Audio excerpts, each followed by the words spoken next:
লালমনিরহাটের হাতীবান্ধা উপজেলার ভেলাগুড়ি ইউনিয়নের ৮ নং ওয়ার্ডে প্রবাসীর বাড়িতে হামলা ও ভাঙচুর ও লুটপাটের ঘটনা নিয়ে প্রতিপক্ষ সাদেক হোসেন সংবাদ সম্মেলন করে বলেন, প্রিয় সাংবাদিকবৃন্দ, আসসালামু আলাইকুম।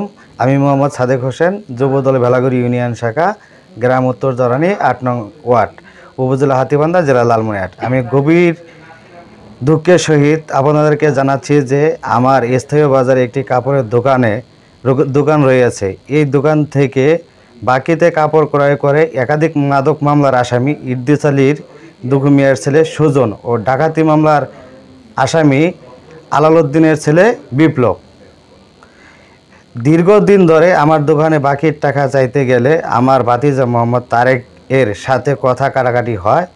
এর জের ধরে গত 13/3/2025 তারিখে ভেলাগুড়ি ইউনিয়নে ৮ নং ওয়ার্ডে আমার বাড়ির সামনে সুজন, আলালউদ্দিন, বিপ্লব ও আব্দুল রাজ্জাক সহ কয়েকজন ব্যক্তি সন্ত্রাসী কায়দায় হামলা চালায়। এতে আমাদের পরিবারের কয়েকজন সদস্য আহত হয়। পরে তারা রংপুর প্রাইভেট ক্লিনিকে নেন। পরবর্তীতে আমরা জানতে পারি আলালউদ্দিন বাদী হয়ে হাতীবান্ধা থানায় আমাদের নামে একটি মিথ্যা মামলা করে এবং সাংবাদিক ডেকে মিথ্যা তথ্য দিয়ে সংবাদ প্রকাশ করান, যাহা আমাদেরকে হয়রানি করার জন্য একটি সাজানো নাটক।